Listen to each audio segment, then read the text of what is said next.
Good morning বন্ধুরা, কেমন আছো তোমরা সবাই? আমি খুব ভালো আছি। ক্রিস লাইফস্টাইল ব্লগে তোমাদের সবাইকে খুব খুব স্বাগত জানাই।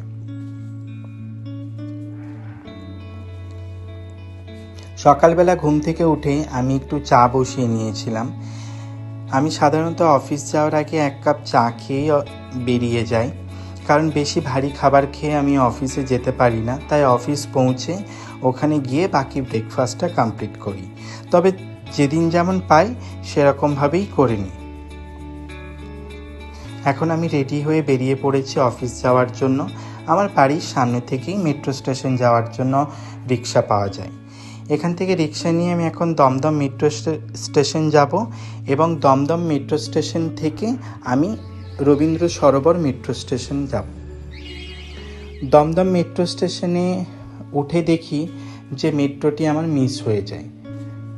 আবার সেই নেক্সট মেট্রোর জন্য ওয়েট করি। তবে এখন বেশিক্ষণ মেট্রোর জন্য ওয়েট করতে হয় না, 6 মিনিট পরপরই মেট্রো পাওয়া যায়, তাই খুব একটা অসুবিধে হয় না।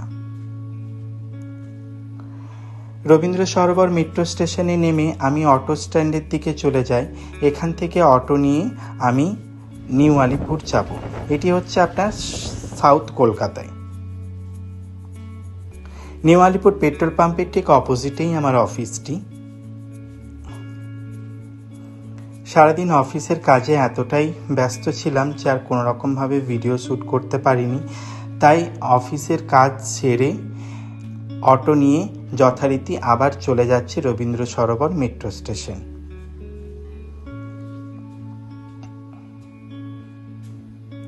এই যে লাইনটি দেখছেন, এখান থেকে আমি মেট্রো নিয়ে দমদম মেট্রো স্টেশন যাব। আর অপোজিট সাইডে যে মেট্রোটি দেখছেন এটি যাচ্ছে কবি সুভাষ মেট্রো স্টেশন, মানে new Garia metro station. Dumdum metro স্টেশনে নেমে আমি একটু চলে গেছিলাম সবজি মার্কেটে। বাড়িতে যে সবজিগুলো ছিল সে সবজিগুলো প্রায় শেষ বললেই চলে, তাই কিছু সবজি নিয়ে নিলাম।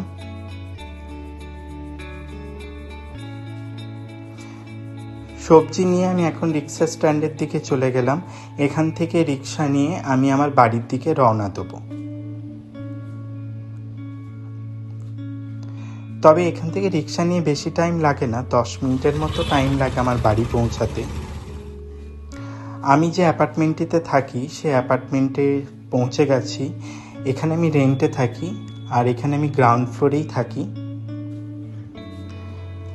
বাড়িতে ঢুকে একটু ফ্রেশ হয়ে যে সবজিগুলো নিয়ে এসেছিলাম বাজার থেকে সেগুলো একটু ভালো করে ক্লিন করে নিলাম, কারণ বাইরে জিনিস তো অনেক নোংরা লেগে থাকে, তাই এগুলোকে ক্লিন করে এবার ফ্রিজে স্টক করে দেবো।